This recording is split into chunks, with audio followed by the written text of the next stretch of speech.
All right, family, we are live. We are live. We are live. If you are tuning in for your very first time, again, I want to thank you for tapping in and checking out this morning's power call. We've been meeting for a few months now. I believe, I don't know how many months, but a few months now, every Monday through Friday at 8 a.m. Central Time. It's going to be the same link. It's going to be the same passcode.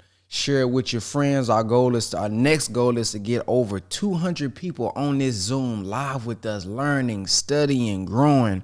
If you're on for your first time, please take notes, because at the very end, I always like to ask for feedback. What stood out for you?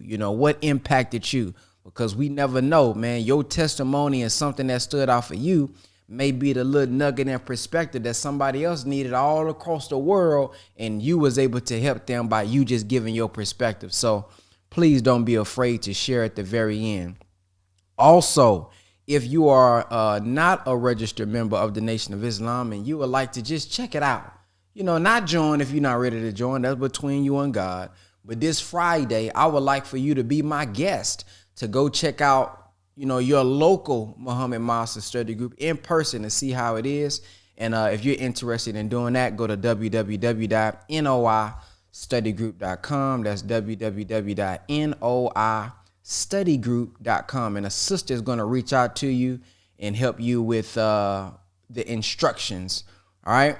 So let's go ahead and get right to the Honorable Minister Louis Farrakhan again. This lecture series, it's a series, so we're going to be on this all week. So if you know a mother that's pregnant right now, please, please, please send out this link. You can even do it right now. If y'all know somebody who's pregnant, a family who's pregnant, this is for men and women. The process, the mindset we need to have. Some of the things that women need to stay away from. Some of the things we as brothers got to start doing. So this how to give birth to a God series is very important. And I know y'all ain't running around here just not having sex. I know you're having sex. I know you're having sex. So you might as well go ahead and tune in, because you never know. You may have, as Sister Yasina say, oh, oopsie, baby. You may have one of them things. And at least you'll already be mentally prepared. You'll already have the notes to deal with it, okay? All right, let's get right to it.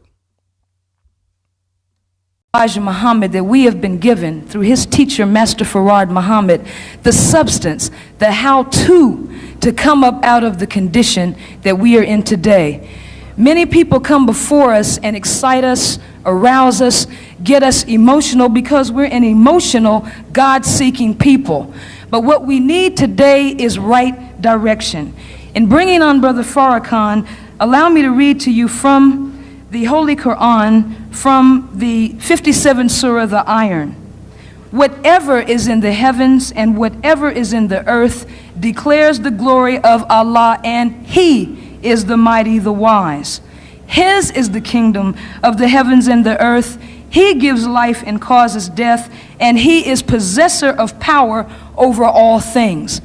Those of us who would be teachers and leaders of the people, those of us who have been blessed to wake up and hear the call of the Honorable Elijah Muhammad through Minister Farrakhan, now have a duty to bring the rest of our people to that right guidance. Why? Because Allah says He is possessor of power over all things, which leaves us with no thing except through His grace and through His mercy. So it is important, brothers and sisters, that we all, when we see the truth, not get concerned with whether we should be the center of attention of the people, but that we bring them when we see right guidance. We can see through the works of Brother Farrakhan that being with him is giving us right guidance. We can never say that any guidance that has been given to us from him has been wrong if we adhere to it as the Honorable Elijah Muhammad instructed us to do. So we don't want to delay bringing him on any further. He has a message of substance today, something that, as the Quran says, only those accept who listen. That if we listen to what he has to say today, we can, by the grace of Allah, walk away from here with another piece of wisdom that will help us come up out of this condition. Let us welcome our brother with a warm round of applause and listen to him carefully, our brother, Minister Louis Farrakhan. Assalamu alaikum.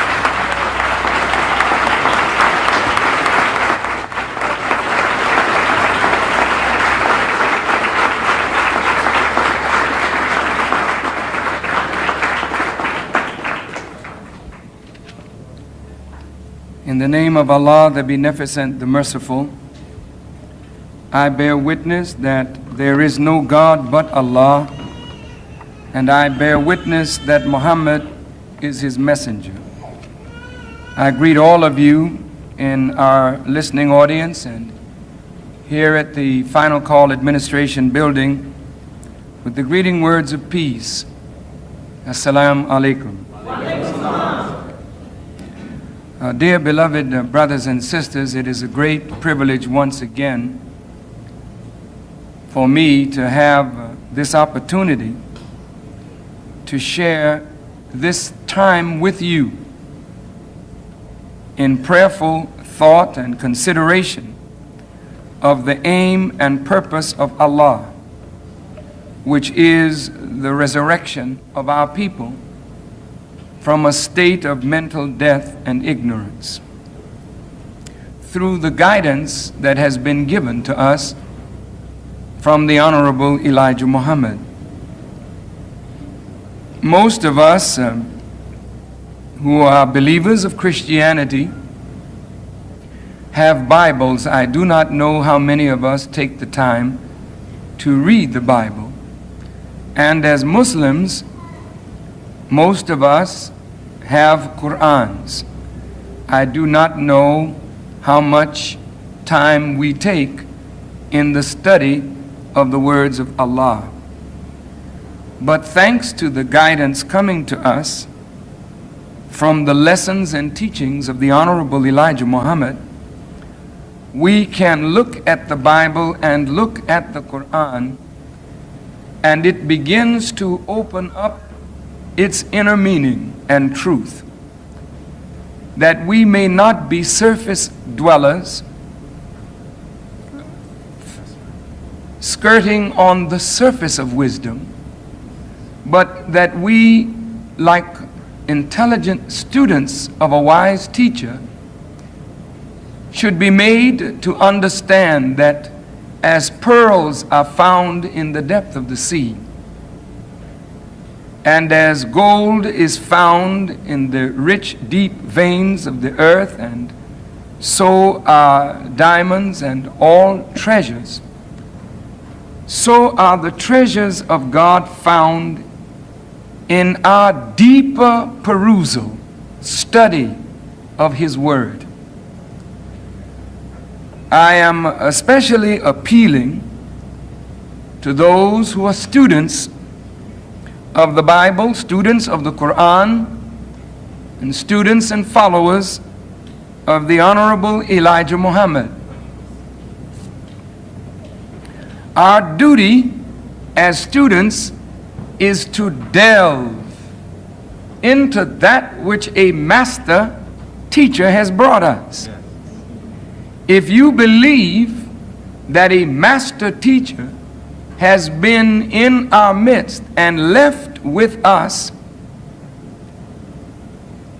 a body of knowledge, then if we respect that teacher and respect ourselves, it is our duty to delve into the word that he has given us.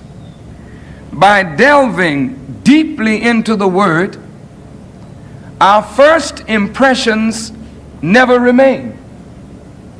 For our first impressions of knowledge or wisdom are our initial impressions from a cursory glance at knowledge. But our second and third and fourth and fifth impressions come from a deeper, more conscious and deliberate, painstaking study of a word. Now, as you go deeper into the sea, you meet newer forms of life. Yes, sir. As you go higher into the words of wisdom of God, you are transformed into a higher expression of that wisdom, so that what once was is not now, and what is now is not what shall be. For anything that is stagnant or static is not in harmony with God the Creator. For Allah, in His attributes, is the nurturer of something or all things from their initial stage, and a provider for that thing in its growth and development until it reaches its eventual perfection. And what I find among us as students is that we oftentimes get comfortable with a certain degree of understanding. And when that degree of understanding rewards us, we want to hold on to that degree of understanding and say, I've got it now. I've got it. But Prophet Muhammad, peace be upon him, said that he who goes out in search of knowledge is in the path of God until he returns. You are in the path of God as long as you continue to seek knowledge. But when you return, that means you think you have found it, and when you think you have found it, indeed you have lost it, for the path of knowledge is an infinite path. The path of growth toward God is an infinite path, and therefore you and I must continue to grow, for stagnation is death, and death is the degenerative process. So, with that as a foundational stone of today's lecture, this is a subject that has been growing in me for 15 years. I first began thinking on this subject matter about 1972 or 3, so it's a little older than that, or just about 15 years. And so today, I don't think I can cover all that I want to say on this subject in this short amount of limited time. But I want to say things today that will hopefully open up your minds to think ever more deeply about who you are and what you are and what contribution it is possible for you to make in changing the reality under which all of us live. We are not just here to be here.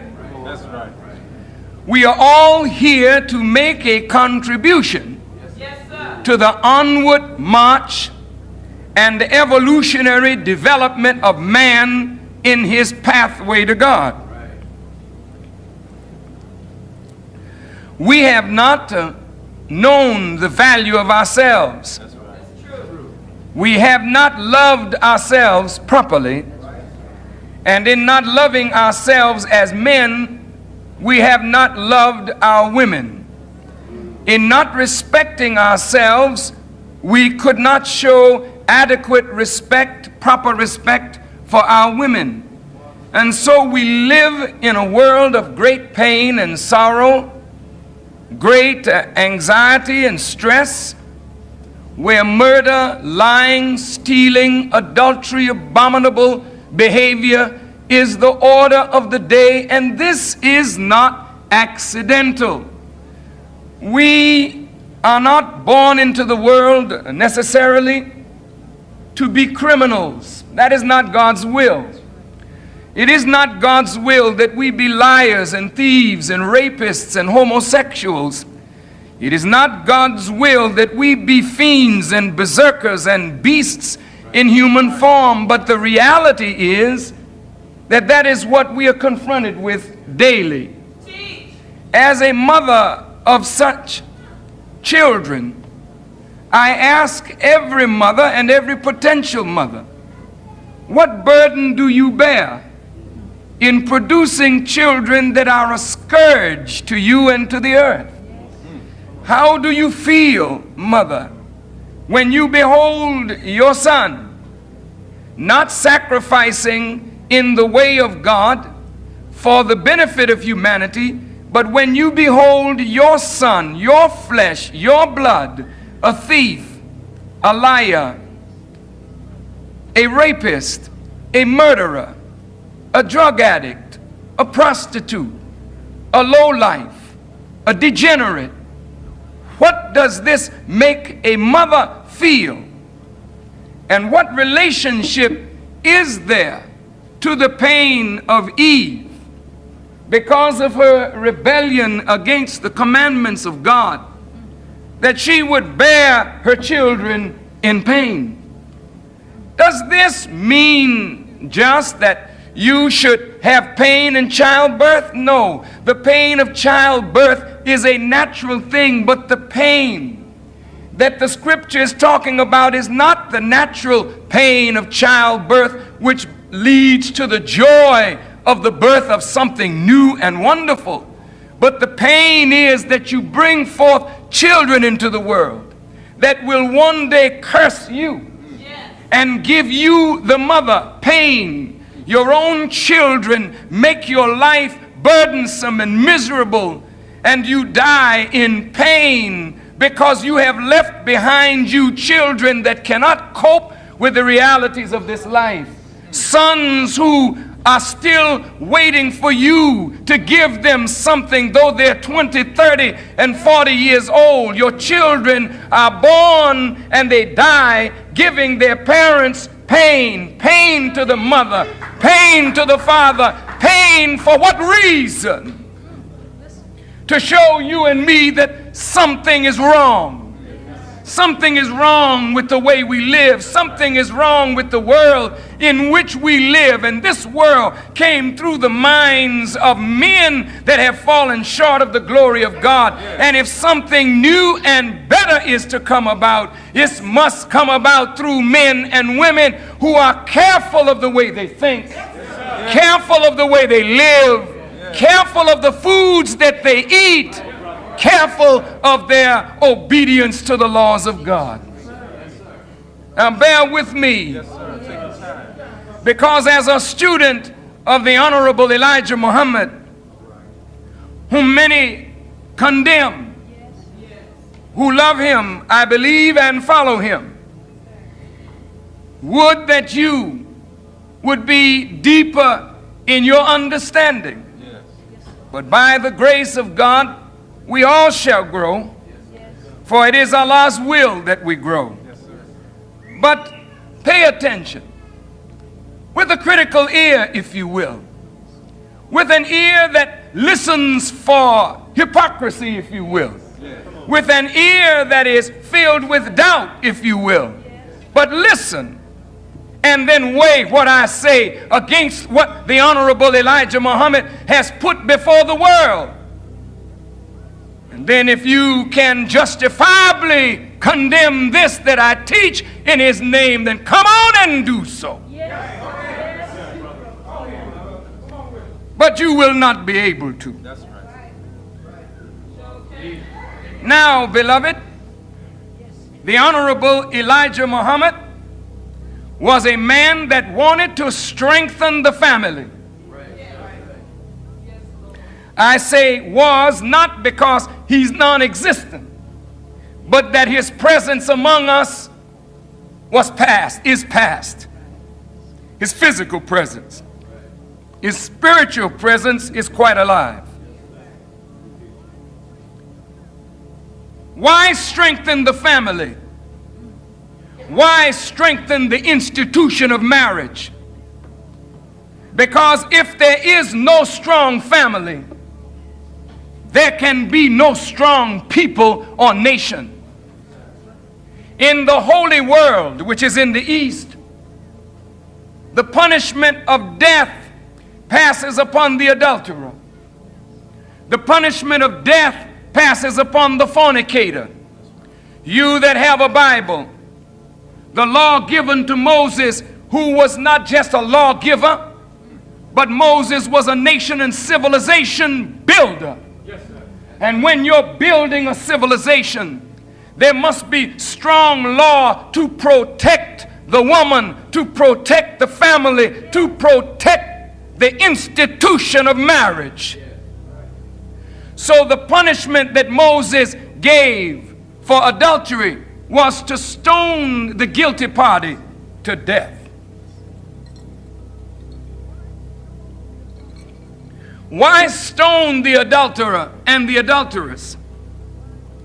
Because the violation of the word or commitment that one has made to the other in the presence of God is a violation of the upward journey toward God.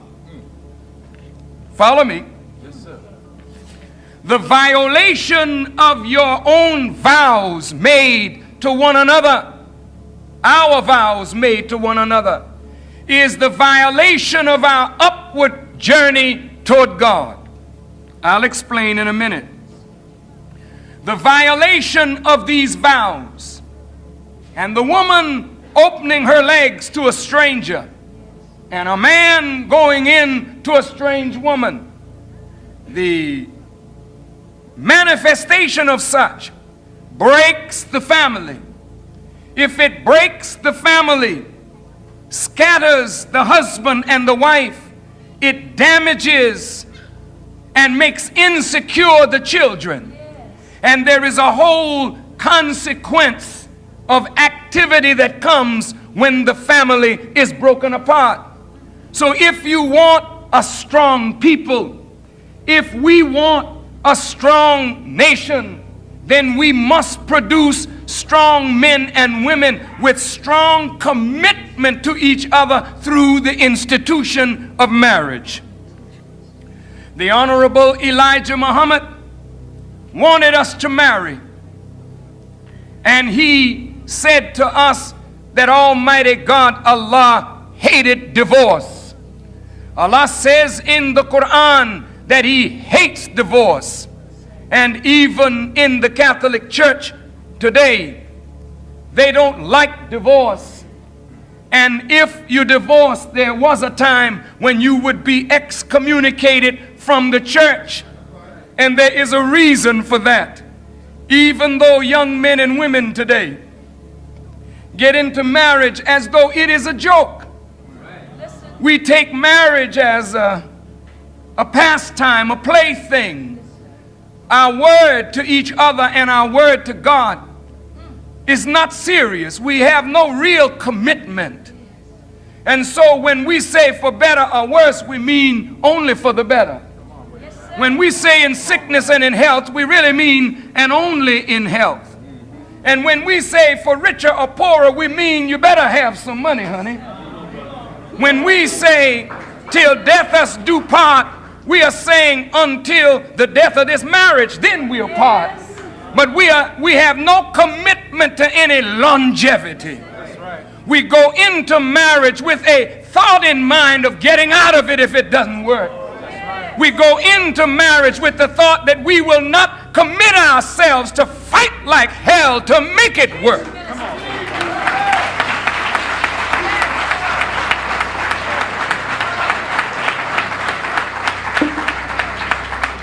To my young brothers and sisters who are listening, I don't want you to get bored because I'm coming right home to you in just a minute. Whether you're 10 years old, 9 years old, 8 years old, 14 years old, I'll be talking into your heart, into your head in just a few moments. All I want you to do is just lend me your ear for the time that we will be together. I don't ask you to believe that. I have nothing to do with that. I certainly can't ask you to disbelieve. I won't ask you to do that. But all I'll ask you to do is to listen to what we have to say. My dear beloved brothers and sisters, by our not taking serious our commitment to marriage, we don't take serious the commitment to the journey of life. What are you saying, Farrakhan? I'm saying this. Prophet Muhammad, peace be upon him, said, marriage is one half of faith. If marriage is one half of faith, marriage is one half of the journey to God.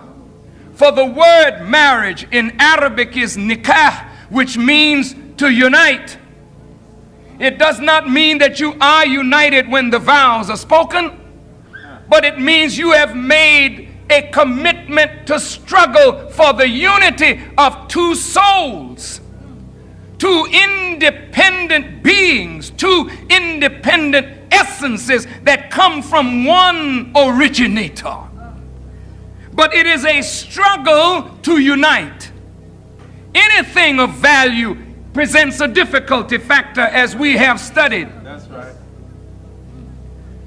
And so the difficulty factor in life itself means that God had to have created us to face the difficulty, not turn our back on the difficulty, not run from the difficulty. But God has brought us into a difficult life and given us the wherewithal, with his help, to overcome all obstacles that lie in the pathway of our progress toward him. Marriage is a part of the journey. Why do you say that? No man knows who and what he is without marriage. And this is why the Quran does not condone being a monk. The Quran does not condone being a nun, because this is something that God has not put on you. This is something that you put on yourself. God has not instructed in neither the Bible nor the Holy Quran for a man to be a eunuch. God has not asked the Pope to take a vow that he will not touch a woman. God has not asked the Father or the Cardinal to take a vow that you will not touch a woman, even though you ache so to do and do.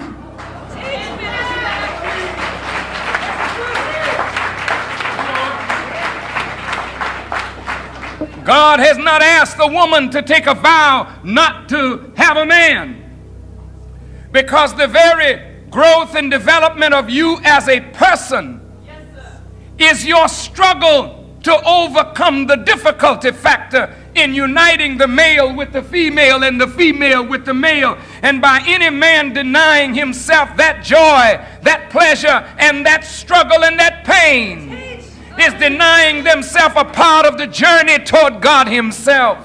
So Prophet Muhammad, peace be upon him, said marriage is one half of faith. And any man that will walk away from a woman who has given him life, who has nurtured his babies for him and changed their diapers and cleaned his clothes and cooked his food, and yet after a few years he gets tired and walks away, that is a man that will walk away from God. That is a man that will walk away from his commitment to the divine being when things get rough. Don't tell me I won't do it. I'll be faithful to God. We can tell how faithful you'll be to God by how faithful you are to little things. And marriage is not a little thing, it's a big thing in the eyes of God.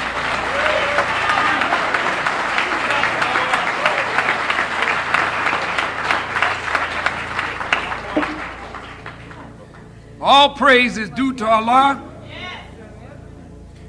I'm so full with this message today. I pray that Allah will bless me to get it out, and you with ears to at least listen. And you that condemn and find fault with me, if you can find fault with the beauty of that which God is bringing forth from me, then I say to you, go on and attack God. For if I were an ugly man in his sight, why would he use me to bring forth that which some of you have never even thought of?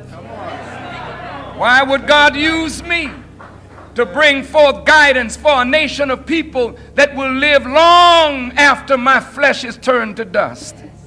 I say to you, you are in danger, not I, but you are in danger who play with this that God is giving to me for you through the Honorable Elijah Muhammad.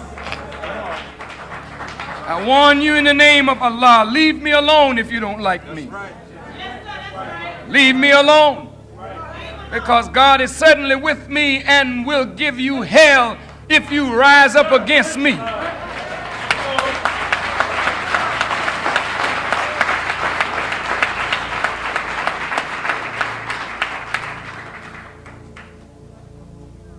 if you walk out on your commitment to marriage, which is a trial at best, oh, it starts off so beautiful, so full of love and tenderness and service one to the other. But in a little while, we get familiar. In a little while, the words turn cold. In a little while, the actions get funny because we begin to learn things about each other that we did not know before. How you going to handle it? The Bible said that a man would go forth sowing a seed. And as he sowed the seed, some of the seeds fell on stony ground, and some fell by the wayside, and some were planted deep in fertile soil.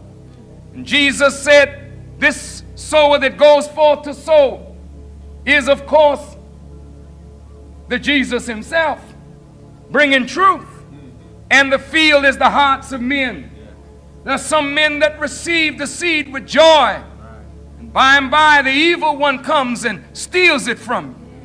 So many of you get into marriage and you're so happy on the day you married. Oh, you look so pretty, the world says. Beautiful bride, wasn't she? Handsome groom, wasn't he? Everybody goes broke trying to give you gifts. And 6 months later, the gifts hardly worn out. Your marriage is worn out before the dishes break. Your marriage is worn out before the coffee percolates in the pot. Your marriage is worn out. Worn out for what? Because you never intended to make your word bond and thereby bring forth life. And so, marriage is a trial. Some get married like the sower of the seed, and by they receive it with joy, but by the cares of the world come and choke out the word, and it becomes unprofitable. Some of us get married, and at first it's very happy and joyous. There's bliss. When you see one, you see the other. When you see the other, you see the one. But by, when you see one, you never see the other. And when you see the other, you never see the one. And when they come together, they look like they're in strain and in pain with each other. What has happened? What has happened? The cares of the world have come up to choke out the word that you have given to one another, and it becomes unprofitable. And before you know it, there's abuse.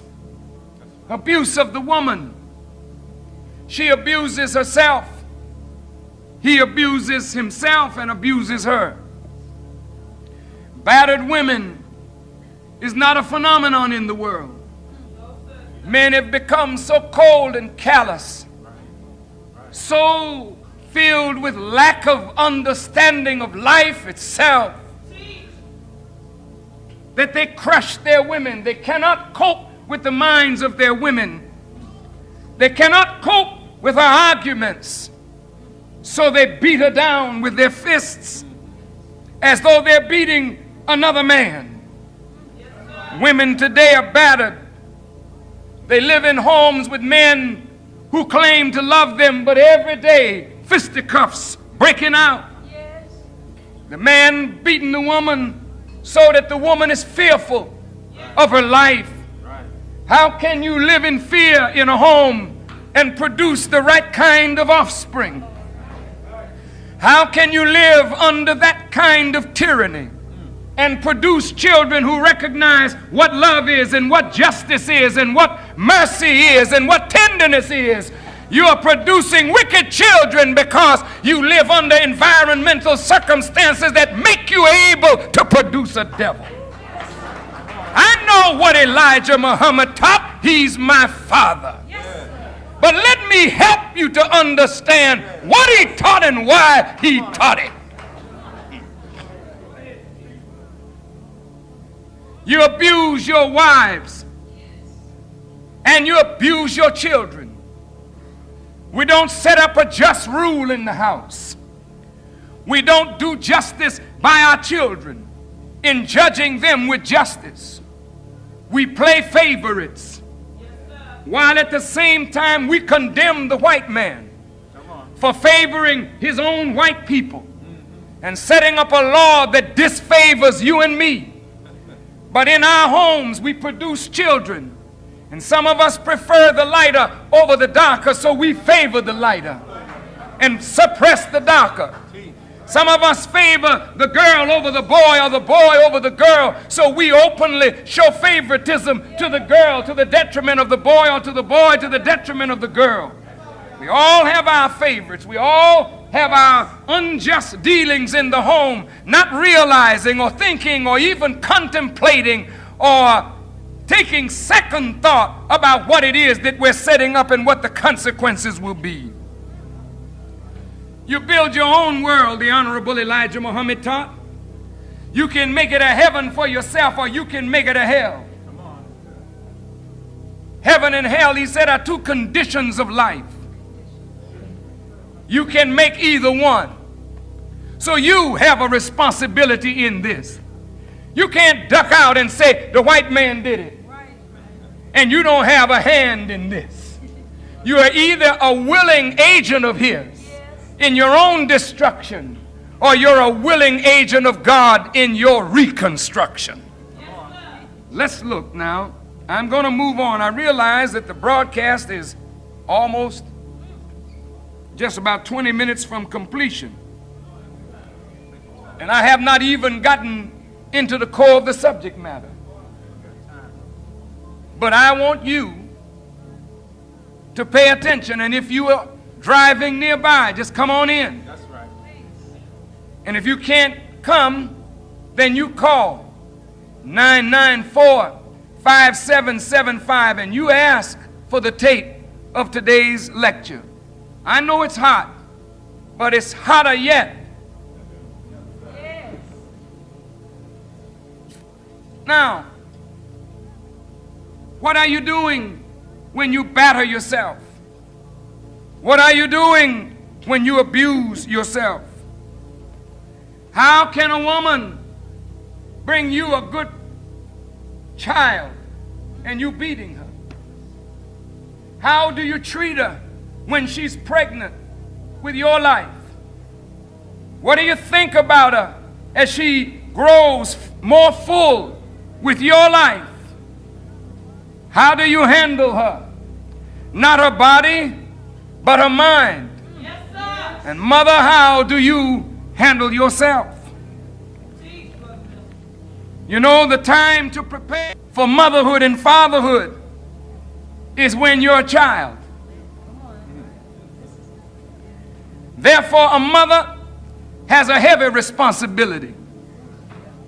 Fathers do too, but I'm going to get to you, father, in a minute.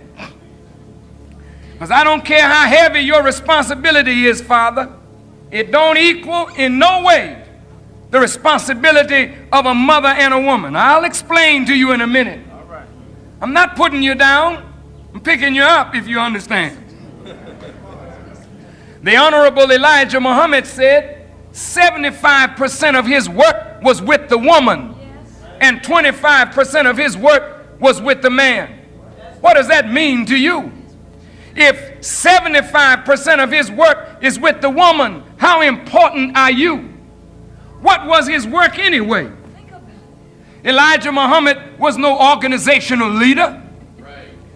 Elijah Muhammad was not just a little cheap educator and school builder. Elijah Muhammad was not just some man to give you a farm and set up a factory, or some little cheap business for you to get into and make money. Elijah Muhammad was so much more than that. You say, was he a messenger? I say he was so much more than that. Messenger is one of the cheap titles. A messenger is only a man that gives a message. But he is a man who is the architect and the father of a whole new civilization. That ain't no messenger.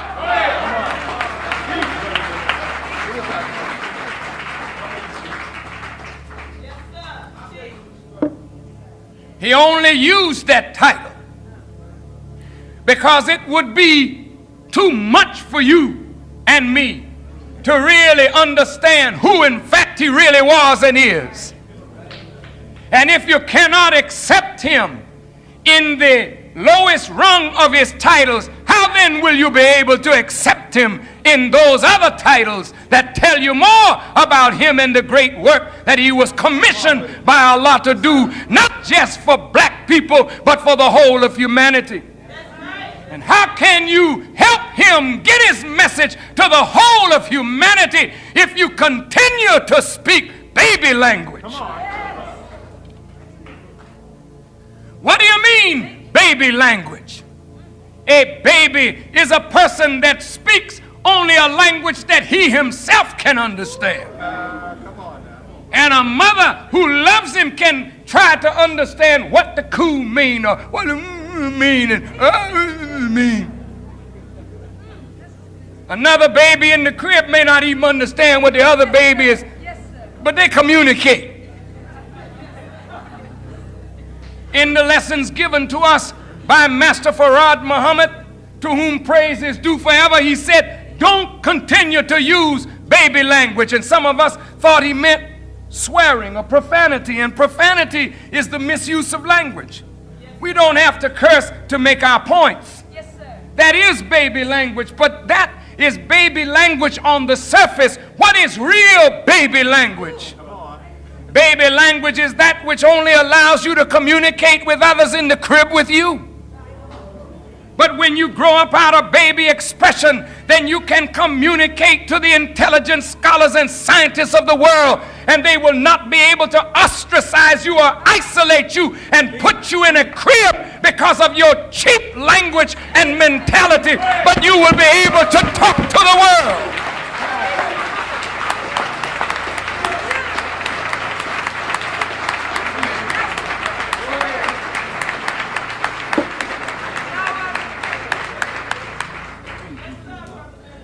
This is why the Honorable Elijah Muhammad, in his last message to us, said he never raised us up to be mockers of another people or mockers of other people. He don't want you mocking people who don't have the base of wisdom of yourself.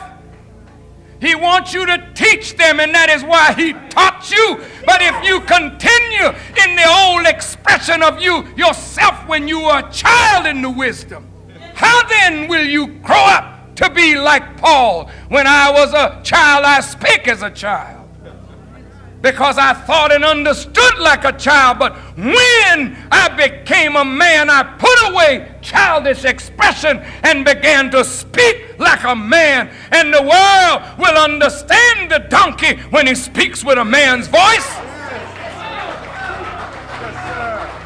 Why do you think the government of America is excited and the Jews are excited over Farrakhan? Is it because I speak the language of children? No, I speak the language and the tongue of angels.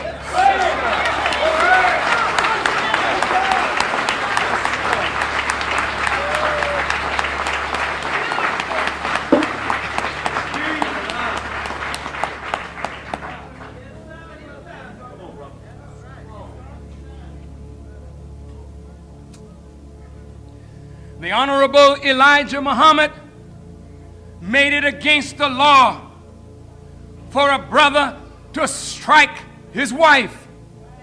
He put us out of the society for 90 days for the first offense, 6 months for the second offense, because it is wrong for a man to beat a woman.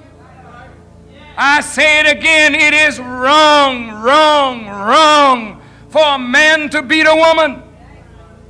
Why is it wrong for you to beat a woman?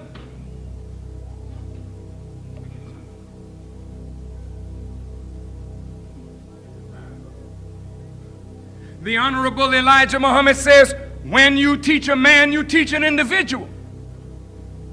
When you teach a woman, you teach a nation.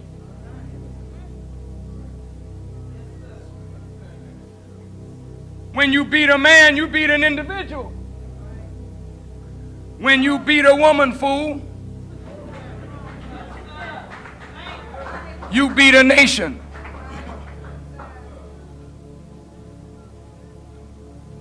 You must think about your actions and the consequences thereof. The beating of our wives, the abusing of ourselves is forbidden by God. Look at you, young sisters and brothers. Here you are in front of me, young men, 8, 9, 10, 12, 14, 16 years of age. What are you doing with yourself? The signs of being a man today is that you must smoke. Signs of being a man today is you must take a drink. If you don't smoke or you don't drink in this society, you're not a real man. So you must be the best men that there are on earth because of how many cigarettes you smoke and how much alcohol you drink. If this is the sign of manhood, why didn't God give us all a mother with a breast that distills whiskey to us rather than milk? Come on.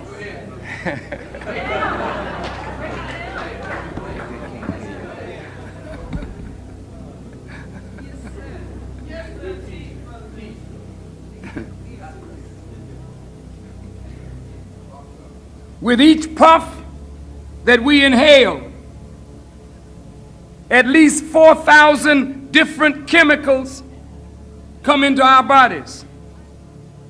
These include toxic hydrogen cyanide, carbon monoxide, nitrogen dioxide gases, and 4 dozen compounds such as benzopyrene and radioactive polonium-210. All are known carcinogens.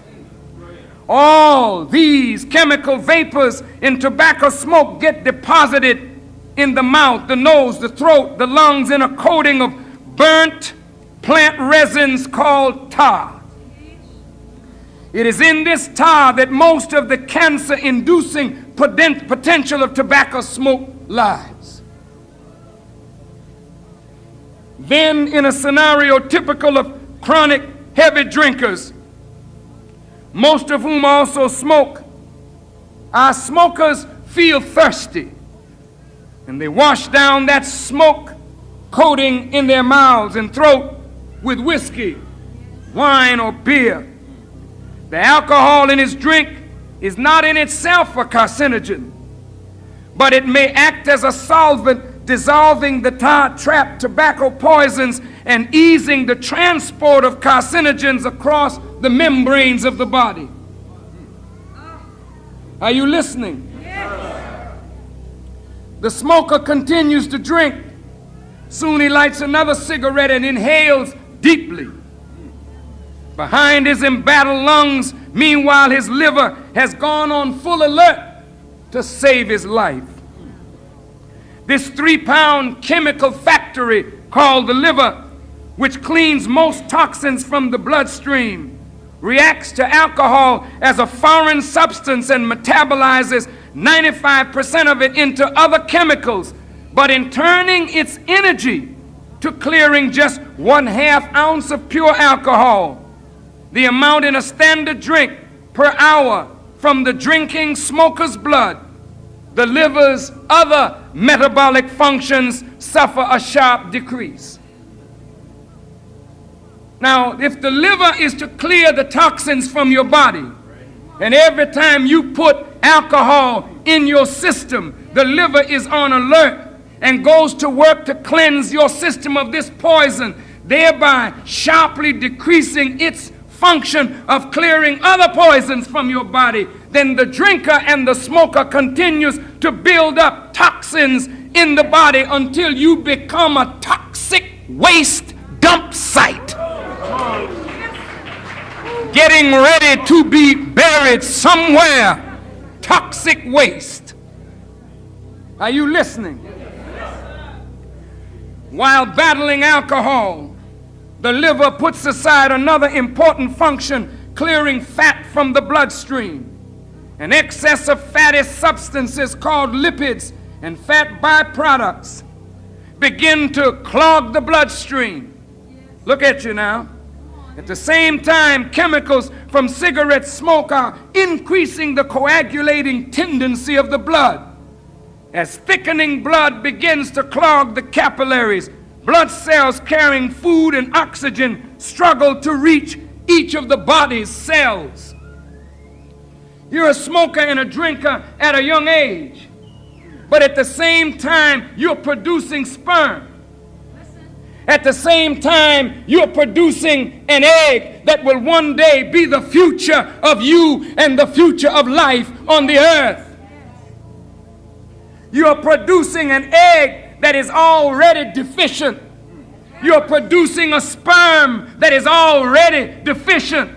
And this deficient sperm is going to contact a deficient egg. And you wonder why you only live 60, 70, 40, 30 years, while the old patriarchs lived 500, 600, 700, 800, 900 years, and you can't make 100 without falling apart. It is not that God is against you, it is that you are against God in your lifestyle.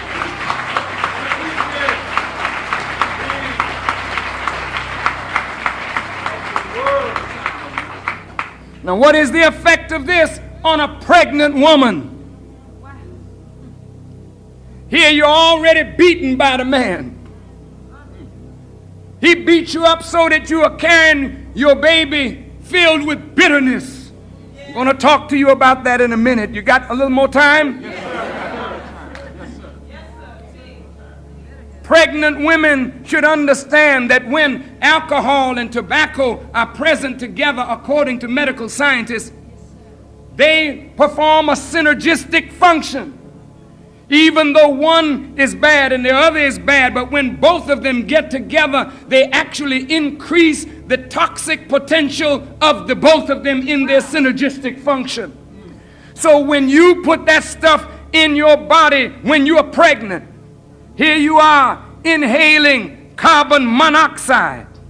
Nicotine is in your blood, and your blood's oxygen carrying capacity is going now to the fetus, which depends on it, is now taken over by that carbon monoxide. I want to talk to you about how you legislate or give to your children death while you're carrying them in the womb. You've seen now where those who use crack, males who use crack, males who use heroin, it is already in your bloodstream. And if it is in your bloodstream, it is now in your testicles. So when you manufacture sperm, the sperm, which is the new life of you that will go on after you are dead, you have already sentenced your babies to death before they're even born into the world. Do you see why ignorance is a curse? You can talk about the white man all day long, but your ignorance is your worst enemy. And if we don't impart knowledge to our people, we who have it will be punished by God for keeping such knowledge from a sleeping, ignorant people. Are you listening? Yes, sir. All praise is due to Allah. Crack, cocaine, heroin, alcohol affect the sperm. Crack, cocaine, alcohol affect the egg. Now a defective egg has been fertilized by a defective sperm. The defective sperm and egg is now trying to grip itself in a defective womb, because the chemists of this world have women putting into themselves chemicals the nature of which they do not know or understand, weakening the walls of the uterus so that the baby, the new fertilized egg, cannot even get a firm grip in the womb. And so you have all of these miscarriages one after another. Not that you are unhappy about that, Oh Allah, help me to deliver this message this day. You that are out there in the radio land, get this tape, study it, think over it, question it, and then follow the truth of it. Look, beloved sisters, you are now poisoned and feeding poison to your children. What is the effect? The debilitation or weakening of the mental power, the brain power of your children. You weaken their physical structure, the structural base of your children by what you're putting in your mouth and in your system right now. You as a young girl should be tending to yourself, being ready to do the most sacred thing that a woman can do. You say, what is that sacred thing? I'm a feminist. What do you mean, sacred thing? I'm a doctor, I'm a lawyer, I'm a chemist, I'm a typist, and you are also a fool. Wait a minute. I am not knocking you, chemist, doctor, lawyer, teacher. Who are you chemically working for? Who are you typing for? What kind of business are you running? And what business is more important than the business of human life and a better humanity coming on this planet? This is why the Honorable Elijah Muhammad set up an MGT and GCC class teaching the woman how to rear her children, because you know how to do everything else except how to bring a decent child on the planet that have the mental strength of a giant, a prophet, and a seer.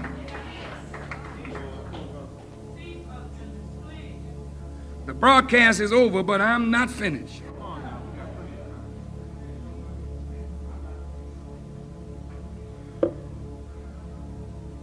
You have the capacity to bring giants on this earth. Bringing a giant on the earth is not an accident. You have the capacity, woman, to birth a God on the scene. What did you say, Farrakhan? I'm going to talk about this now for the next half hour. If you get tired, get sleepy, I can't help that. I could say, come back Wednesday and I'll finish it, but I wouldn't finish it on Wednesday. I wouldn't finish it on Friday. This subject can go on for a while. All I'm going to do today is give you the rudiments of it, just to show you, by the grace of God, what Allah is putting in your brother's head from the teaching of the Honorable Elijah Muhammad. And you can take it or let it alone. You may say he's with God and God is with him, or you may say he's a phony. I don't care what you say, but listen to what I'm saying and you weigh it for yourself. I'm not making up no teaching. I'm just delving into what has been given to me and you from the Honorable Elijah Muhammad. All right, and we can finish that rest part tomorrow. So make sure that y'all tune in tomorrow. Go ahead and raise your hands if you have something. Before I even said something, I got a sister that raised her hand. She must got something good. Golly. That's the fastest hand raised I done ever seen. Do we have that sister Key Twice on? I told y'all we was gonna call you out. Sister Key Twice, are you on this morning? From the Instagram live? And listen, family, if y'all got something from this, make sure y'all invite somebody tomorrow. Make sure you invite a friend, a sister, a cousin, a mother, a aunt, uncle, grandpa, whatever. Invite them tomorrow so we can get these numbers up. As y'all can see, man, the minister ain't even really got started yet. I mean, we've been on here about an hour or so, and he not even all the way in. Let me just tell y'all, this is an 8-hour series. That's why we doing this thing all week. This thing is an 8-hour. Woo! All right. So let's start off with hold on, let me get this.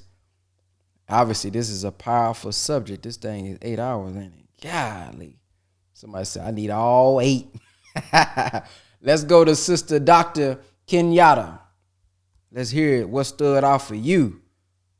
We should have some good feedback today. Assalamu alaikum. Wa alaikum Oh salam. my goodness. What a beautiful, beautiful, beautiful message. I know I couldn't wait to raise my hand.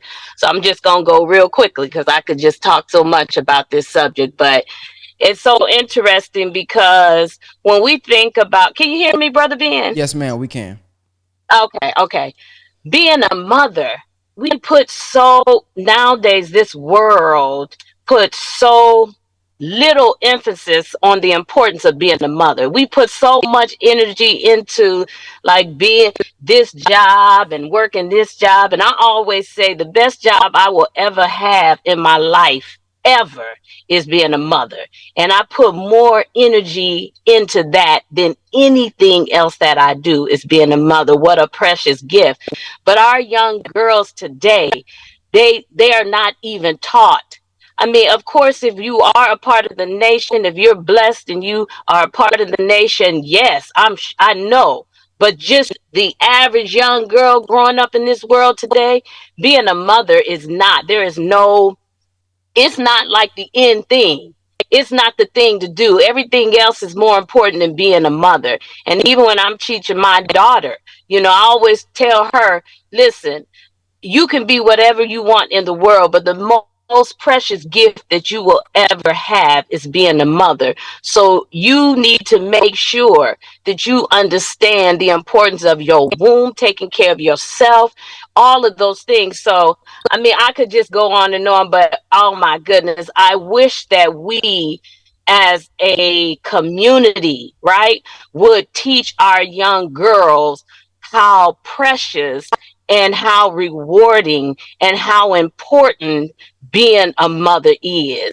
At a young age, like the minister said, that starts at a young age as a child. So when you see these little girls holding babies, their little baby dolls and things like that, we have to build them and let them know how important it is. But someplace we lose that. So our young girls today, the average young girl today, they don't see the importance of motherhood. They don't see that doesn't even seem cool to them, like being a mother, or even like we look at being a housewife or working at home and taking care of a home like, oh, like, what's that? That's not cool. Like, I don't want to do that. Like, I want to be this, I want to be that.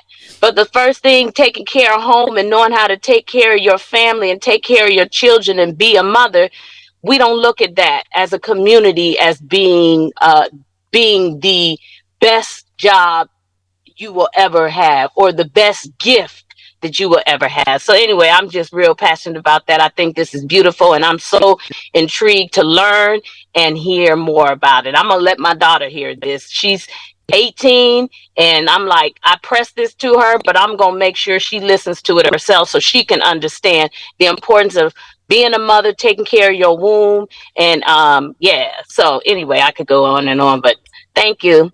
Assalamu alaikum. Wa alaikum salam. Praise be to Allah. Something that stood out for me, I think this stems from my what I seen my mother struggle with and go through, but hearing this again makes me it just makes me think about the responsibility of us as men. And I know sisters sometimes, money itself, it's like I get that they don't want money thrown at them because money itself is just, a tool. But the freedom that a woman needs to properly be a mother, it just makes me appreciate being able to do it. Not that that's the only thing or, that's the only attribute or the only thing that you provide, but it becomes so valuable when you see how much time needs to be given to a baby to really train them up the right way. Like, that's one thing to have, some little baby kids and, they run around taking care of themselves and run around unsupervised, but to give birth to a God. and yeah, give birth to one, but also raise one, you know, as well. You know what I mean? Because after you give birth to it, don't mean that process is over. There is teaching. She's the first teacher. She's the first nurse. She is the medicine, the doctor for the family, because inside of that kitchen, the Honorable Elijah Muhammad teaches us in How to Eat to Live that it's what goes in our mouths oftentimes that cause us to be sick. So the food that we're consuming, if we're always eating out and we're never getting a good cooked meal and things, so to know everything that a mother has to do, she also has to be provided with that environment to do so, because trying to do all of that while working, while worrying about a bill, while worrying about a manager, a boss, while worrying about a light bill, a phone bill, can obviously, I think, be stressful. So when a woman is dealing with the crying, she got to get up in the morning, the baby wants her breast and things of that nature. It just, just reminds me of our duty and why that duty of being a provider is important. Because if you give her some of your duty, then now, the baby is being, raised either by themselves or by someone else who probably don't got the same principles, don't got the same mindset, don't have the same love for your child in those pivotal years of their lives. So that's one of the things that stood out for me. 75% of the work is with the woman, and that highly deals with the children. When he talks about, he has told us that the prayers that we have are answered through the womb. She's giving you're giving literal birth to the answer to some of your prayers, because they are made for the time that we are in. So look at the weight that's already on the mother's mind to be able to give birth to the future generation, the future leaders, the future problem solvers. So to add on that stress of our duty is big. And for the brothers who are doing that, salute to you, because it's not easy. In this world, there's people who, even if they got the money, still want to do 50-50. So to have the will and desire to provide that and take that responsibility away from her, I don't think should be taken for granted. So let's go over to Sister Tiana up next.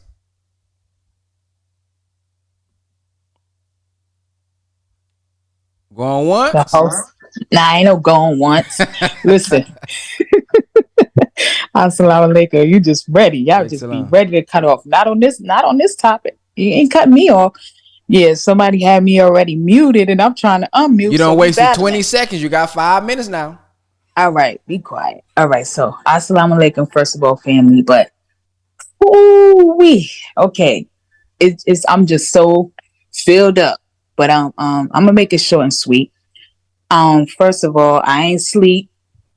I ain't eat, so that's fasting. That's fasting. I ain't drink no water. I ain't do none of that. So this is divine time, and this is my frequency. This is my vibration. I manifested this moment right here, right now. All right.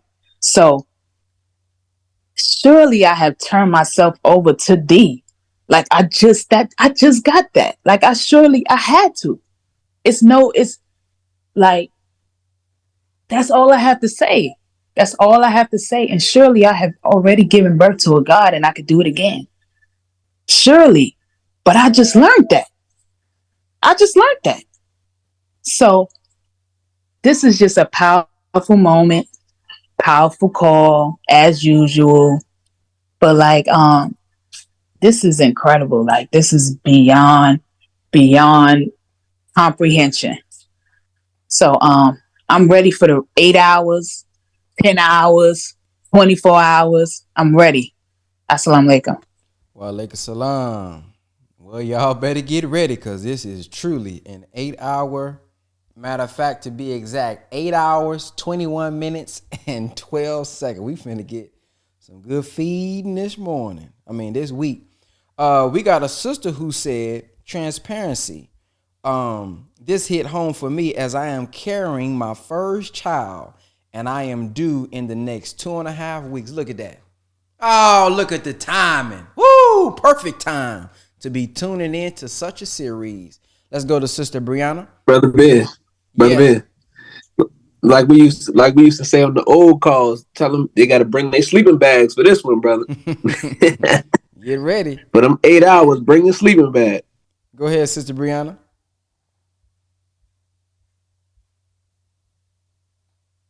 All right, let's go over to Brother Daniel.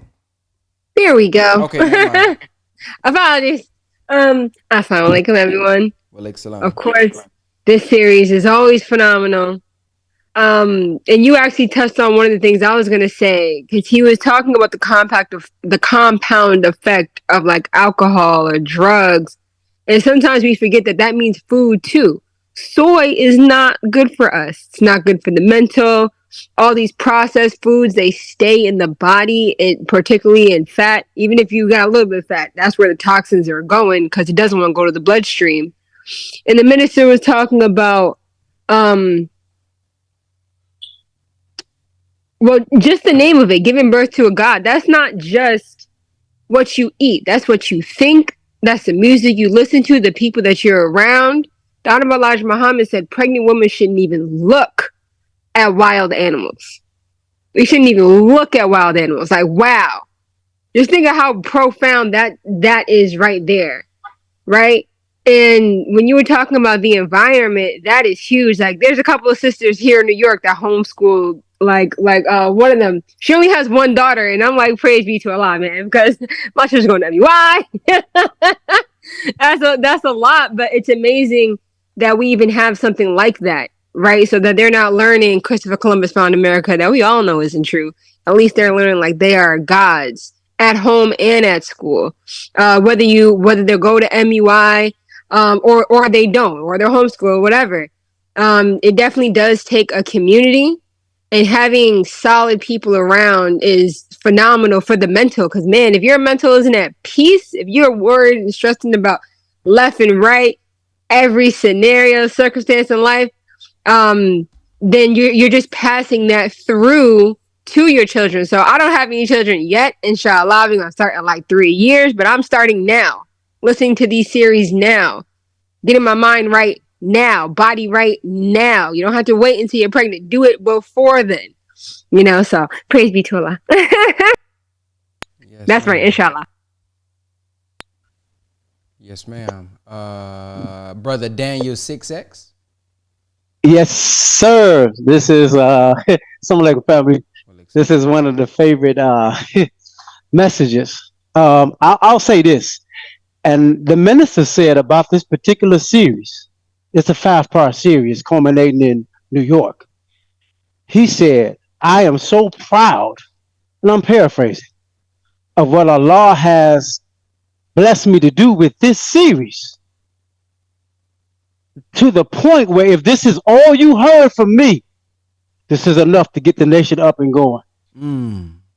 What is it about this 5-part series that is so deep in its delivery of revelation that it's enough to get the nation up and going, and you don't need to hear nothing else? This is the 75% of the work being with the woman, and this is the science of mating that the enemy never wanted to teach us. But it's given to us in a way where the so-called made Negro, excuse my language, and Negress can put it to work right now. If we carry these messages into practice, this will take care of 75% of the resurrection and the reformation work. This is why he's saying in the message that the responsibility and the work of the woman, no matter what we do, brothers, it is not as heavy on us as the woman, because she actually forms and shapes the mind of the children in her womb, both male and female. She writes on the brain. He said that a man can shoot a good seed, but if the thinking of the woman is not right, she'll ruin it. He said a man can produce a not so good seed, but if that woman's thinking is right, she can take what's not so good and make it good. It's a heavy, heavy message, and I really appreciate what our sister opened up with, because she said a lot of women don't want to think it's honorable to produce good children, to be the mother in your home and all of these type of things, or basically the 7 units. But what it told me was this message is a message of transforming the mind, reorientating the thinking, and that's very difficult because when the society makes you think one way, especially our women, it's hard to go against the grain and allow your mind to be restructured against what the society say is the norm. It's very hard for a woman to go against the grain because she's a social creature. She likes to be accepted.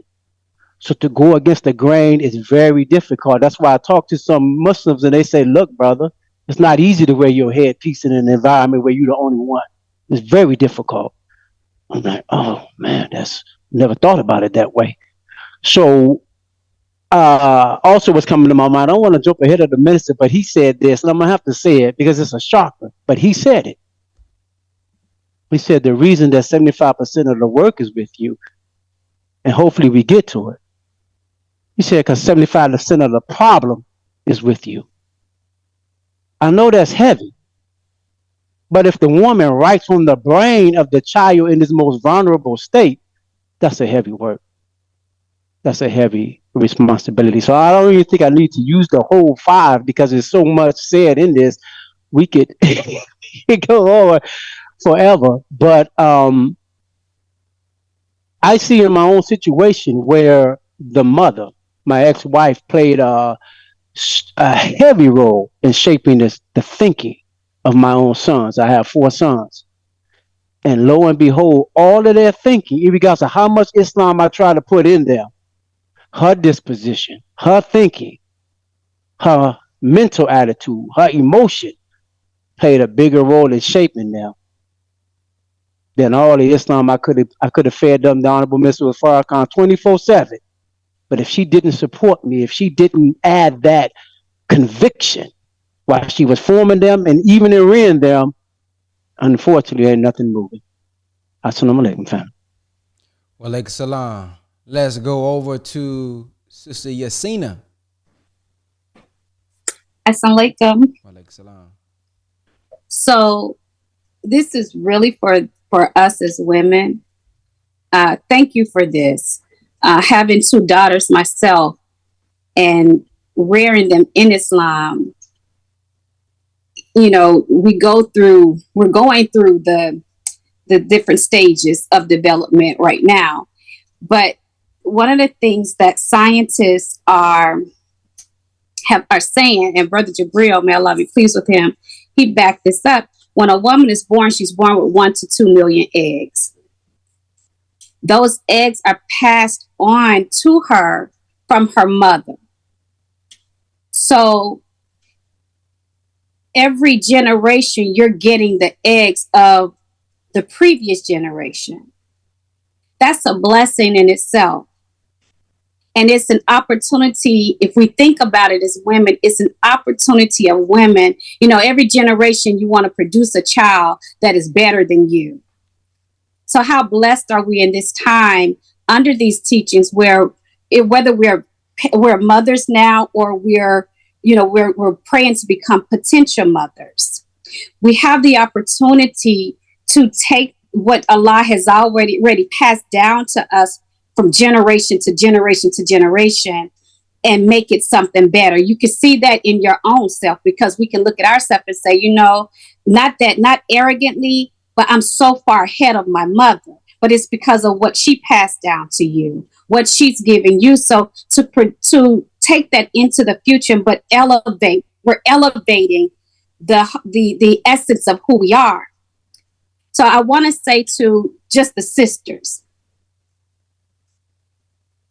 think about the kind of children you want to have, the kind of children you want to produce, which means we've got to be patient for the kind of man that can give us the material to produce the gods that we desire to produce. Again, it goes back to the key.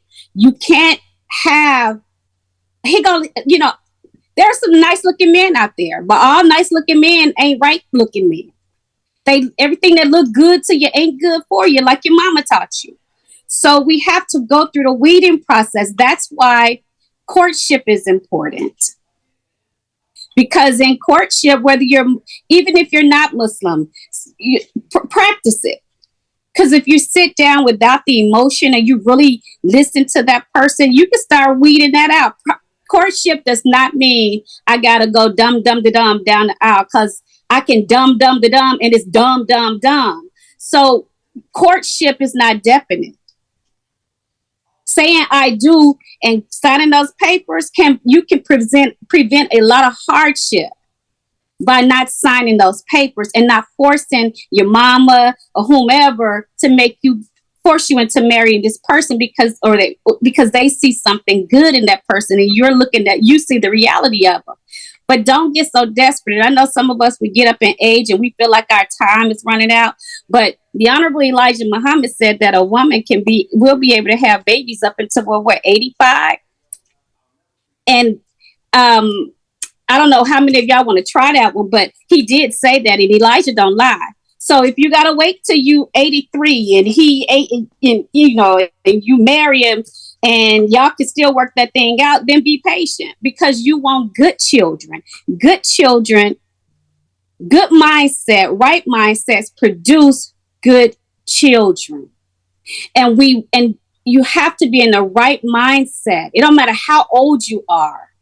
If you can have the most beautiful marriage, the most beautiful children, and everything is right in the womb, the trial comes after that baby is born.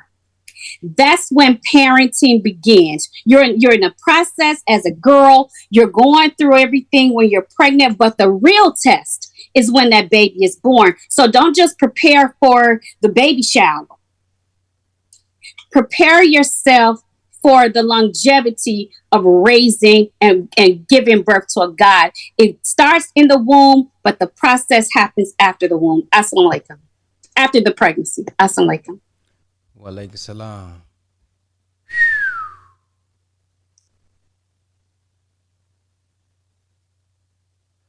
I ain't got nothing to say after that.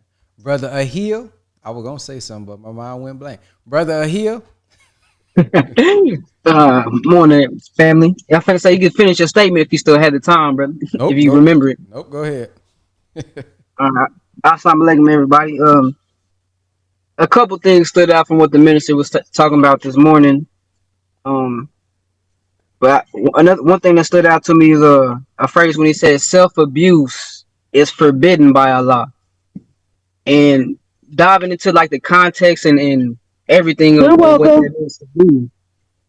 What that means to me, self-abuse is forbidden by Allah. That's even like poisoning yourself with the foods we eat, as he says, like, or people that participate in drinking or smoking, like that's self-abuse to yourself, because you're not taking care of your health in the way that God intended you, in the way that Honorable Elijah Muhammad gave us the blueprint to live properly.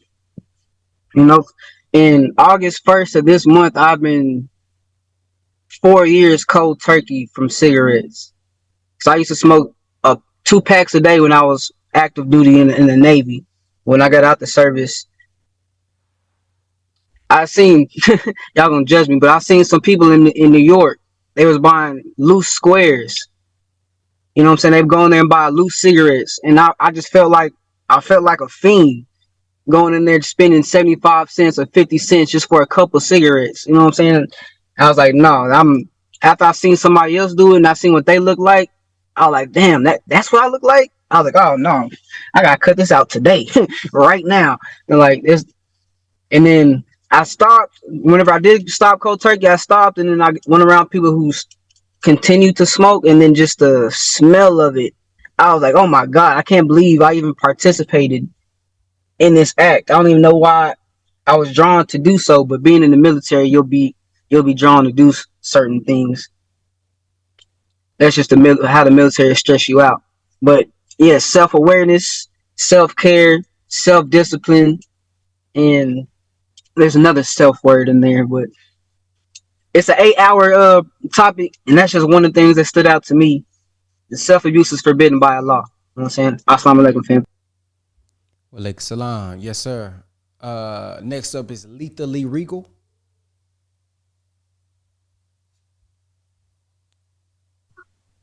Hello. Oh, I gotta step out. I'm at work. I already told my. Are you on that Bluetooth? Yes, again, I had to step out from my classroom because I'll be listening to these calls in the morning, and my students know. Okay, y'all prepare yourselves for your work today because I'm preparing myself for mine. I know that's right. But this morning, if first I want to say what stands out for me as far as the power calls in general.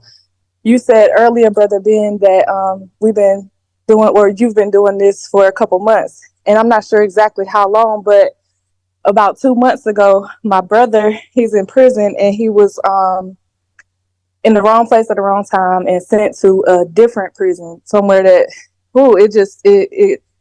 it brought up feelings of like we fear for his life and things like that. So these power calls, what I've been doing in the morning is fasting and tuning in. And then afterwards, I write a letter to my brother every single day and just share the message from the cause. So I just want to say thank you for that. And this particular call stands out for me because I was just talking to a friend of mine about how I'm her godmother, her children's godmother, sorry. And I just been kind of drawn away, not because I don't want to play that role, because I'm grateful that she's giving me that responsibility and trust me to be in her kid's life. But just me preparing to raise a family of my own, that's what I've been doing, and this is right on time for me. So that's just all I wanted to share. Wow. Well, thank you for sharing those messages with your brother. Praise be to Allah. Man, Sister Randisha said it's been 5 months. Wow, I'm talking about this time is flying. I keep saying a couple months, man. I thought we started 2 months ago. Golly. I can't imagine. But something that came to my mind is that the minister said we are righteous by nature and wicked by circumstance. So this is what's just coming to my mind. So this is your brother Ben speaking. We just got to make sure that we don't write the wrong things on the baby's mind. Because it said born in sin and shaped in iniquity. And it's like, well, the minister in one of the lectures, I believe is Fear, Faith, and Truth, he talked about how the child naturally pulls on the breast of the woman. Now, nobody taught the baby how to do this. When the baby is crawling, it's naturally doing these things. So there's a natural instinct inside of the child. There's an intelligence that's already present in the child. So yes, we are reading. Yes, we are having the right thoughts and things of that nature. But I think it's also so that we don't tamper with and paint with the wrong brush on the baby's mind. Because the minister says we are all Muslim. What does that mean? We are all Muslim. If we was left alone, not born in sin, shaped in iniquity, right, influenced by adults that's doing the wrong thing, we would naturally submit our will to do the will of God. That's why he says we are all Muslims. A Muslim is one who submits their will to do the will of God. So if you're new on here, and you thought Muslim mean, them the people that strap bombs on themselves and say Allahu Akbar and blow. Listen, Allahu Akbar simply means God is the greatest. So there's things that you've seen on TV and movies and things of that nature that has thrown us off. But if we just look at the definition of the word, it's just one who submits their will to do the will of God. So, yes, we the first teacher, but also get us out the way.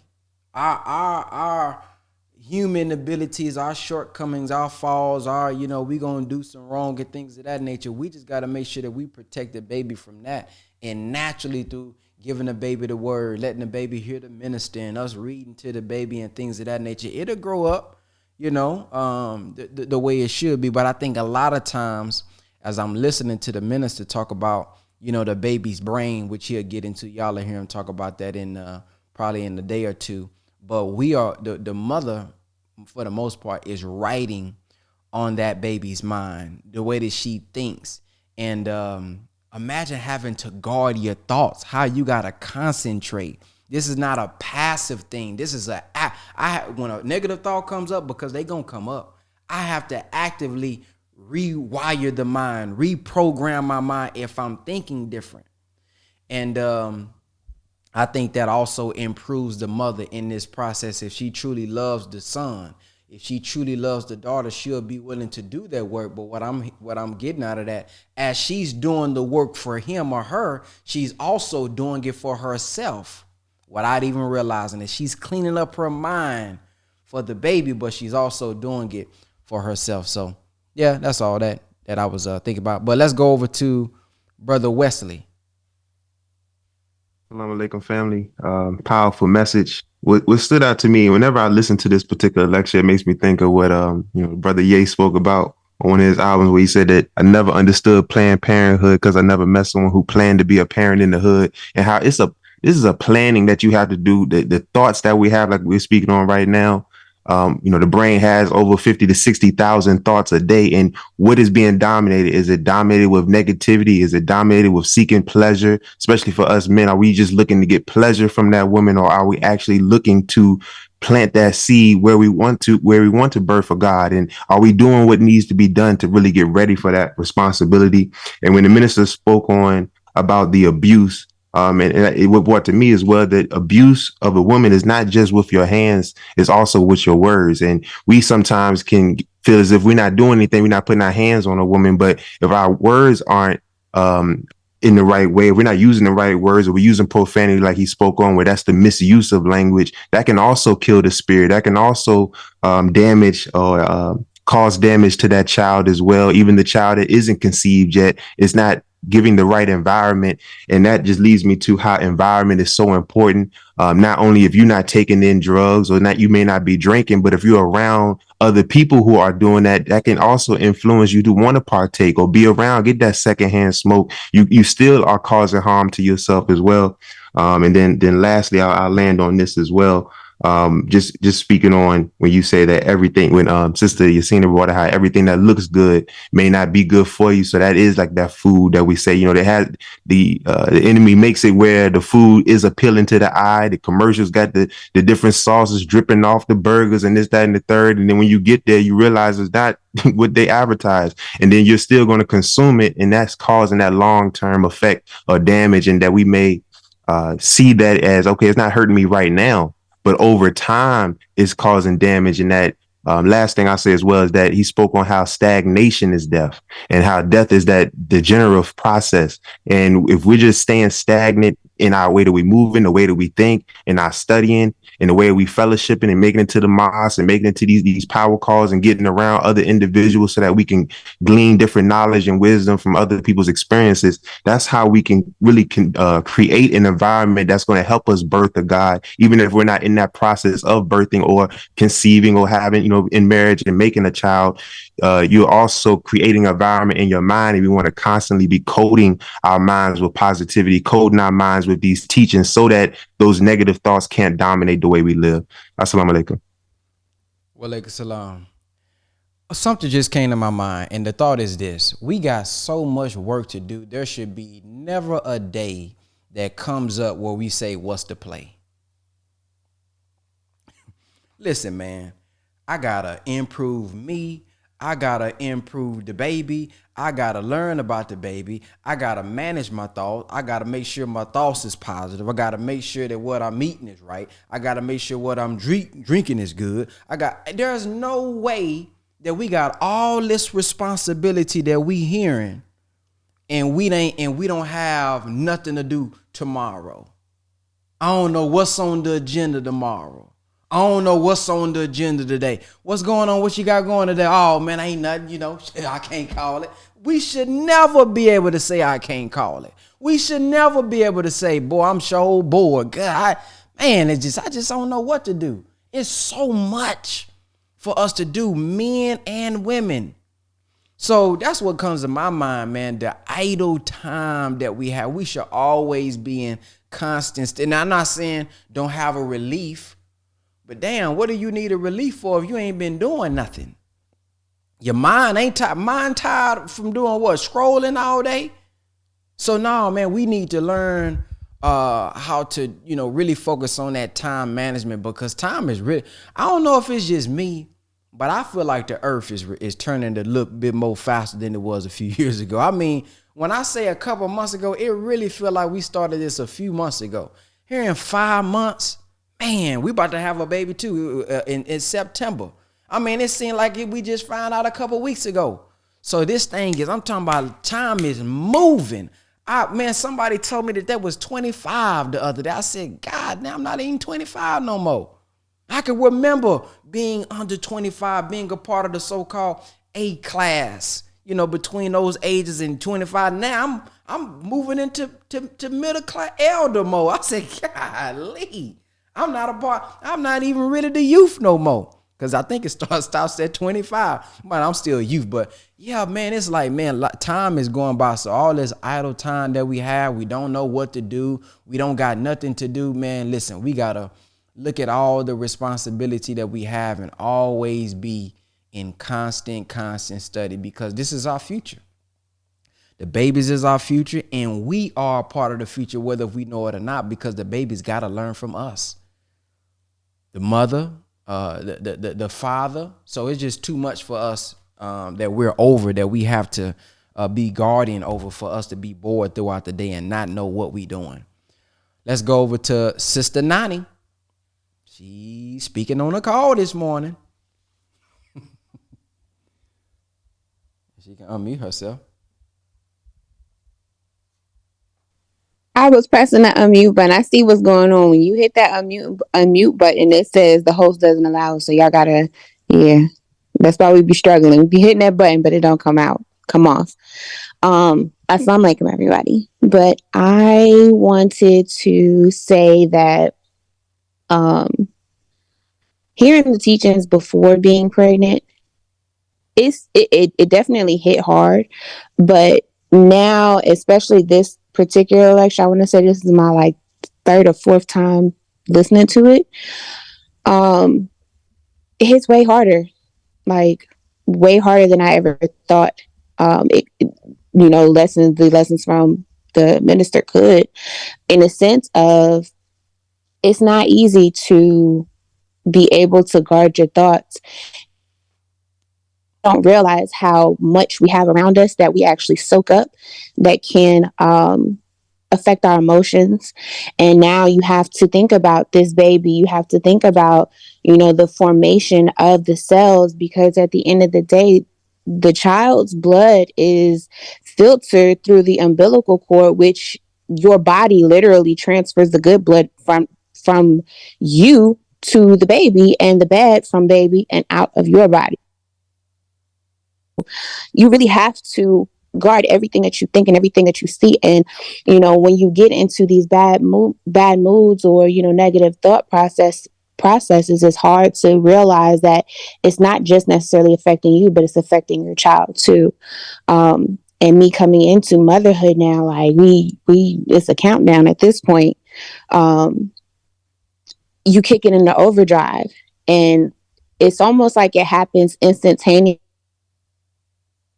For the most part, when you start to feel the little flutters, and you no longer are thinking about self firsthand.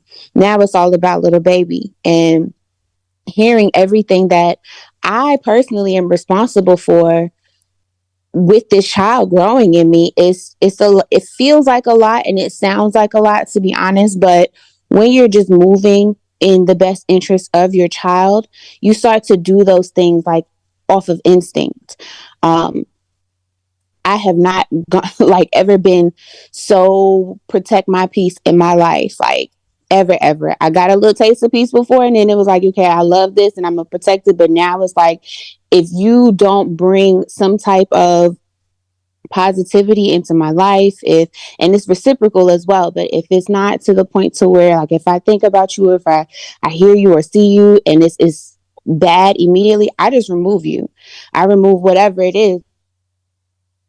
So hearing the minister talk about how strong it is and how high of a responsibility you have with carrying these children, we don't think of it as being so high value, really, until you are in that position. And I can say that firsthand. So this has become one of my favorite lectures. I learned something new every single time the baby stole what I was going to say about writing on the baby's brain. I believe we were listening to it yesterday. But that's so true. That's so true. And we don't realize how like heavy of an impact we have on these children until it has been broken down this way, for myself at least, that I can say. So, assalamu alaikum. Wa alaikum salam. Something else just came to my mind, man. And what came to mind is this process of bringing a baby into existence should also be how we bring all ideas into existence. Because sisters and brothers, sisters aren't the only people that can get pregnant. We can get pregnant too. Now this ain't no LG. We not going there. What I mean by that is the mind. Okay, the minister at one point stopped doing interviews. He wasn't on the scene, and he said, "I'm pregnant." No, not in this room. But the mind, right? And we can impregnate somebody's mind with an idea. So when you're bringing an idea, a business, a thought, a new solution into the world, we also gotta keep negative people away. See, we also gotta be mindful of our thinking. We also gotta be mindful of what's going in. See? And so oftentimes, man, what damages a physical child is also what's damaging some of these ideas that we got that are beautiful ideas, good ideas, but we allow other people's negativity to cause us to abort the mission, to abort the idea. What happens when you're pregnant? Oh, girl, you don't shoot. I had to go through this, then I went through this. See, why you giving me all the negative stuff you had to go through? What's your motive?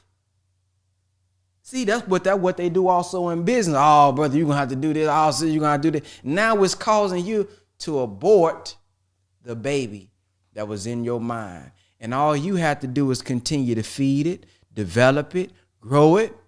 Yeah, there ain't gonna be no walk in the park. Yes, you're gonna have to get outside your comfort zone. Yes, you're gonna have to sacrifice, but it could be done. So be mindful who you let know that you're pregnant. Be mindful that who you let around you during this sacred time of bringing also a new idea into existence. Be mindful of the doubtful thoughts that may come to mind. Oh man, this ain't gonna be successful. Oh man, what if this happened next? Oh, what if this is your own thought. You gotta block, you gotta protect it. So that's another thing that came to my mind, brothers, because I know this is very important. I know it don't seem like men, oh, y'all don't feel what we feel, and we don't feel what y'all feel. Oh, I mean, I think a lot, boy. Who he knew who to pick now, because if he would have picked us, we wouldn't have so many humans on the planet. But that's all right. Allah is the best of planners. So y'all got y'all pain. We probably ain't gonna never be able to get that type of pain. But the pain of knowing the pain of a man that knows his responsibility and willing to accept his responsibility, that mental stress is there as well. Y'all probably don't understand. It seems like all you doing is just sitting there and you just gotta watch it. I know it seemed like that, but when you know, when one accepts the responsibility, and the reason I'm saying accept, because some brothers don't give it. Hey, I don't give a damn. We both gonna have to. You gonna have to. Soon as you ready to heal, I'm ready for you. You know what I mean? But someone who accepts his responsibility that, hey, I got this. I'm the one that's responsible for creating that. It's on your mind. Damn, boy, what if this don't happen? What if I'm not able to do that? Now that's on me. That weight is on my shoulders. So it's a responsibility that's in our mind as well, making sure, okay, boom, boom. Then y'all already got pregnancy emotions. Now we having to fight. Do I want to fight back today, or do I? Because I don't want her to be like, F this nigga, because then that's going to go into the baby. I don't want the baby coming out not liking me. So sometimes I got to buy out, knowing I ain't say that, but all right, cool. I said, I apologize. We got to, come on. We got to think about all that, brothers. Now see, they never get to hear our pain, brothers. So I need y'all to come out the mic and bear witness a little bit about that pregnancy emotion. See, we gotta deal with that. I be thinking about that, man. I don't want to make her too mad, cause dang, is that gonna go into my child? Oh, come on, better preach. You better preach. Now I got a pot. Okay, I'm sorry. I'm sorry. Come on, brothers. Come on now. I know I'm not the only one. Let's go. Come on with it now. Come on with it. Let's go back. Let's go back to Sister Yasina. Woo, boy. Stop causing trouble in other people's household. Don't y'all come off mute talking about I bear witness. You better leave that alone. Don't let Brother Ben get That's why your wife laughing in the comments now. But no, both of you said what I was going to say, but you just hit on the Dianetics part. I don't even know if you know that about not saying anything, because when a woman is pregnant, I teach I'm a doula, so I teach this to the brothers and the sisters that when a woman is pregnant, if she coughs, you render that baby unconscious. Wow. If she bumps her stomach accidentally bumps against the drawer or the side of the wall, it renders that baby unconscious. Yes, Brother Raymond says it creates prenatal engrams. So whatever you say when that baby is unconscious, just like the human being outside of the womb, then whatever is said in that environment, it goes into the mind of that child. That's why when you're giving birth, it's important to have the room quiet. So when she's going through those labor pains, when she's going through the whole birthing process, everybody needs to be quiet. The doctor shut up, the nurses, everybody just shut up, because she's going through something and that baby can't determine what's going on the outside. So when she's mad at you, Brother Ben, and you want to say something, just shh. Because whatever her emotions are, that baby, when those chemicals go from her brain to her womb, that baby cannot discern between whether mommy is upset with daddy or whether whether mommy is upset with that baby. That baby cannot discern when it's hearing the father's voice rise on the outside, whether that father or that person on the outside is upset with that baby or upset with the person that they're having the conflict with. So this is how to give birth to a God. Shut up. And for the sisters who have not had intercourse with anyone, I just want to say this, and I'm done. You can't get your virginity back. It's not like calling the credit card company because somebody stole some money from you. So you want a return on that. You can't get a return on your investments because you bought that dress and that dress don't fit right. So you want to return. You can't do that. Once you give yourself to a man, make sure you giving it to somebody who's worthy. That's why marriage is important. And scientists, they're battling over it, but scientists are in a war because some scientists say that every time a woman has unprotected sex with a man, that his DNA is embedded in her DNA. So that's why they say every time you have sex with a woman who's had sex with another man and another man and another man and another man, that you also having sex with that man. That's why they say that. Or for the woman, you're having sex with whatever partner they had. It's the transfer of DNA. It's the transfer, and it's also the transfer of energy. Because whatever happened in that past relationship, if she hasn't purified herself of that, then she's taking all that energy into that next relationship.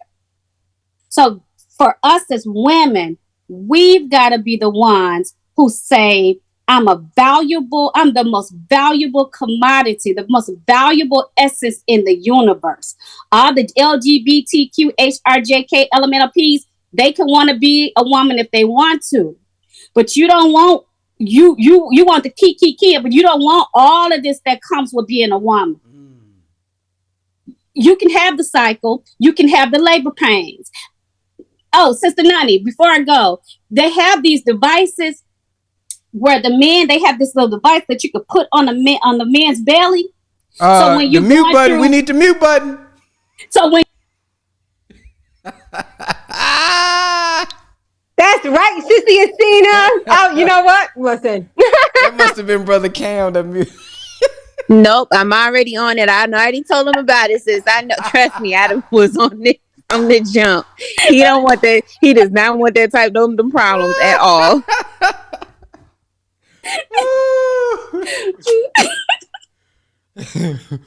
Boy, y'all a trip, boy. Golly. Woo! See what y'all you started it. See what y'all. Somebody said give her an extra 5 minutes. No sir, boy. Have the brothers on deck. Let's go to Brother Martin. Assalamu alaikum. That's beautiful, family, that we can have fun and laugh and learn all at the same time. I wanted to state that mere belief accounts for nothing unless it's carried into practice. This lecture series is very deep and serious, but if we don't put it into daily practice, it's really just going to fall on that stony ground. And I also loved how when the minister was talking about the carcinogens, he tapped right into today's activities of vaping. And then I would also like to